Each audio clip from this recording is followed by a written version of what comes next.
Hello, and welcome to NotesIn9. I'm David Leedy. Episode 70, Searching Code and Excel Importing. Total Eclipse of the Search. Today's audience is not just for X-Page developers, it's also for just overall Notes developers.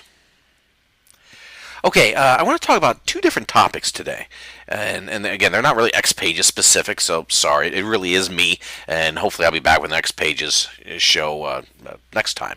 But for today, we're going to step outside the X-Pages world and just be friendlier with other people. And we're going to just talk about searching source code inside Domino Designer. There's a new tool, or not new, but there's a tool that's in there which you may not have seen that you're given free in Eclipse. That Eclipse just gives us. And you can easily search single or multiple databases for your source code, and I'll demonstrate that. Also, I want to talk about importing data from Excel, and I'm going to basically highlight an add-on product called Junction by DominoGuru.com. Now, this is Chris Toohey's site. Chris is a great blogger, a great community member. He's contributed to NotesIn9 on a fairly recent show. He used to do a podcast called Yellowcast with Tim Triconi, and he's just all around a community-oriented, giving kind of guy, and he's a true expert. And what he did a while back is he came up with this Notes client application to help solve the problem of how to import from Excel, and it's easy, and it's $5, and it's a really good app, and he's got other apps available, but Junction to me is a lifesaver for some of the stuff that I do in my day job. Now, I don't really know all the laws of podcasting or blogging or anything like that, but I guess I do want to disclaim that I did receive a free copy of Junction. Now, I didn't get a free copy of Junction to review it. I got it because a long time ago in the day job I needed to import from Excel, and I was kind of struggling on how to do it and didn't want to really write it myself, and I knew Chris had done it. So I asked him, hey, Chris, can you help me out here or whatever? I was prepared to pay for it, and he said, no, just have it, because he's a kind of a good guy that way. Now, I met Chris a long time ago, back when we joined forces to do the original Wiki Madness event.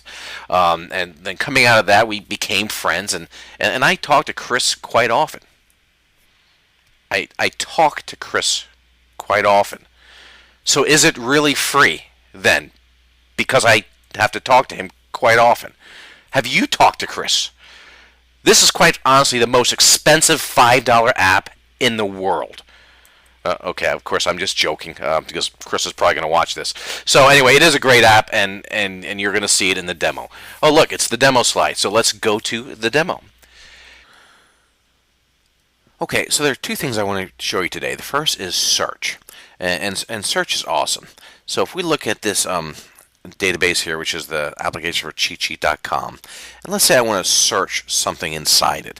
You know, previously you'd have to use some third-party tools, very good third-party tools, but third-party tools to be able to do this. Well, Eclipse gives you some really good searching for free. So if I have cheatsheet.com basically selected and open, and I click search here, and I say selected resource, I can search for a term. I don't know if case instance isn't sensitive there. And if I click search, it will search through this database. And let me make that a little bigger. And find me all the references of it. So I use it on here. And if I double click on one of these guys, it takes me right to it. You know, and then we've got these highlights of everywhere it is. I mean, that's awesome. And it hits everything in the database that has it. But now what you can do is, let's get rid of this, is you can say, well, I'm going to use forms here, but you know, agents might be a better one. But I just want to search in forms. So selected research, row data, search, and it's telling me it's on this log form. If I look at that, and here it is, just as text. And if I search for, what was one of the field names? I think it was download. Oh, I guess I was wrong. User agent, let's use that. If I search for user agent,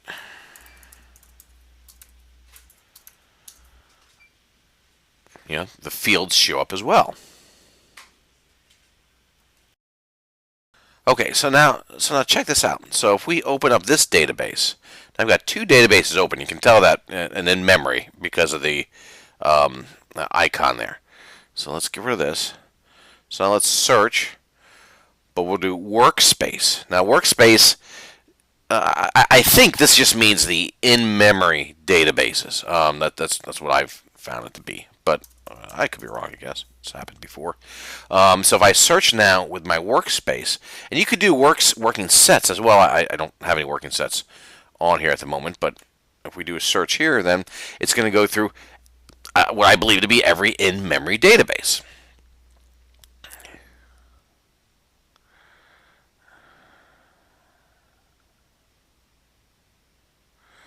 So now it's searching through the cheat sheet website and the XPages TV website, and it's finding uses of row data. So how cool is that? So that is searching. Now the next thing I want to show you is importing data from Excel. So here I have got this fake names database, which is 50,000 names. I've got a subset available on xpagescheatsheet.com if you want to play with that. And I want to add names to it, just like you would want to import in any database from Excel. So here is an Excel file. It's called import list, which just has a couple columns. I didn't do all of them because I'm quite lazy. And the first one is form, you'll notice. So these are actually the field names. Okay, and then there's a number, and then gender, etc. So what you can do to import this is, well, pray if you don't have an external tool, or write a lot of code yourself. Or the easiest thing to do is to go to Chris Toohey's site at dominoguru.com, and he's got this great database for sale for $5 called Junction Lite. And if I double click on this database, I mean, it is actually kind of pretty, actually, for a Notes client app or so. So what you can do is you can make different jobs, okay, import jobs. And I've made one here, and you can set it to active and stuff like that. So you give it a name. Let me just edit the document here, and then you select your file from there, and then you select your server and database, where the application is that you want to look at.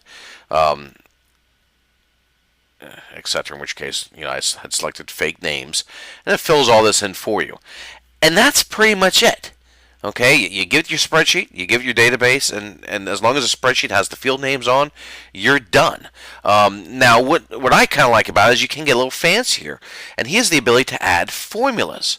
So I added 2 formulas. So I'm creating a brand new field with an @unique on there. So to give us that unique code per document. And what's really kind of cool to me is I can reference this field I just created in a subsequent formula. So if I wanted to take that code and add an asterisk to each end, I can do that as well. So let's see how that works. So if we just highlight this and we click Run Junction, one document selected, and it's done. Probably a pop-up would be nice.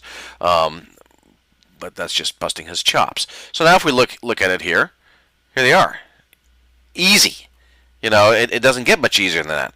So if we even look at the properties, we can see the form name, and we can see our barcode, HRT, and then we use the exact same value, and we added the asterisk to it. Okay, and this came out as a text or so that's, I think, because I had leading zeros or so in that document. But obviously we can adjust that after the fact if there's not a way to do that in Junction. Now Junction also has these other types which I've not gotten into. There's an import type, there's a merge only, and there's a merge and import. And I'm not 100% sure what the other two do. I think they have something to do with updating response documents too. I mean, it is a pretty fancy app, and there's some great documentation inside the app on how to use it, on how to run the jobs, how to work with your formulas, etc.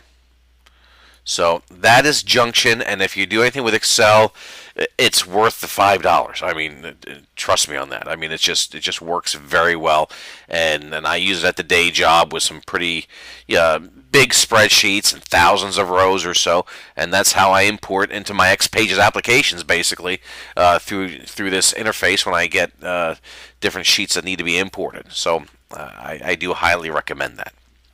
And that's the demo. If you have any questions for me, my contact information is here.